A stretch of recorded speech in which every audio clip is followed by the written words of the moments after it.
This is video number 4 from section 1.2 on special lines. Take a look at this example. It says graph this equation by hand, and the equation is y equals -2. Right off the bat, it feels like something's missing. It just feels like this is incomplete somehow. Where's the x? Well, don't overthink things. This is actually a very simple linear equation. What this equation is trying to say is that the y value is always -2 for every spot on the graph. X isn't mentioned because x doesn't have any restrictions. X can be anything as long as the y is -2.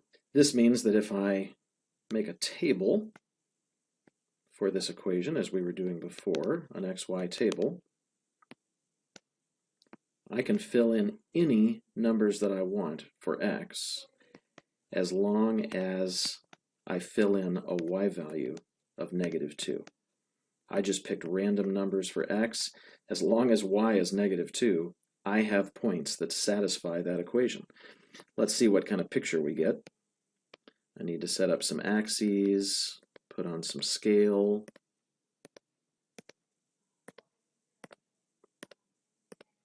Let me make it clear that I'm counting by ones.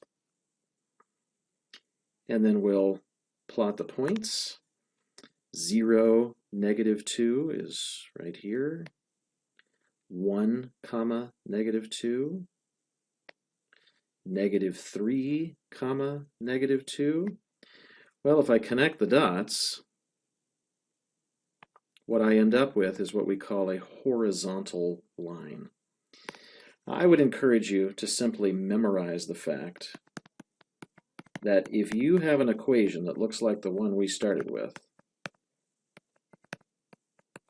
in other words, if you have an equation that's simply a y, an equals sign, and a number, just memorize the fact that that is always a horizontal line. When you see y equals number, that is a horizontal line. Now, a couple of follow-up questions. Does the original equation fit with our y equals mx plus b pattern? It almost seems too simple, but the answer is yes. I just need to write it a little bit creatively. What I can do is write it like this: y equals 0x minus 2. And nobody's going to write it this way. 0 times x is just 0. 0 take away 2 is -2. It simplifies to this nicer version, but you can see that it does fit our pattern. And then what about the issue of intercepts? X and y intercepts. Well, if you look at the graph, you can see that this horizontal line is never going to touch the x-axis. So we say this line doesn't have an x-intercept. It does, however, have a y-intercept right here at -2.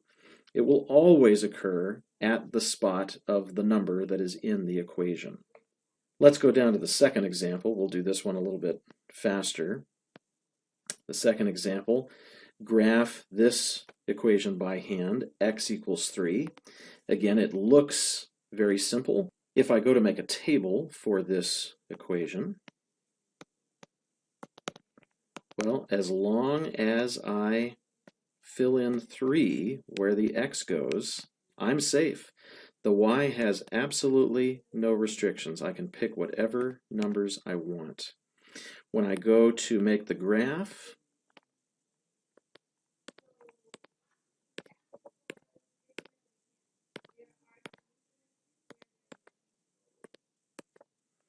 let's plot our points. I've got 3, 0. I've got 3, 2. I've got 3, -1. If I connect the dots, I end up with a vertical line. Once again, I would just encourage you to memorize the fact that the equation of a vertical line is always an x, an equals sign, and a number. If you see something like that, it is definitely a vertical line. Let me ask those same two follow-up questions to finish off. Going back to our original equation, does this fit the y equals mx plus b pattern? And the answer this time is no. It's kind of an exception line. There's no way for it to fit the pattern because there's no y in the equation. Now, there's some reasons for that that we'll talk about in a future lesson. Finally, what about the issue of intercepts?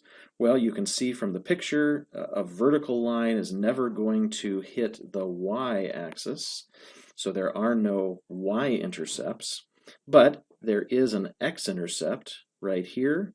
Looks like for this particular equation, it occurs at 3. This is not surprising because 3 was the number in the equation.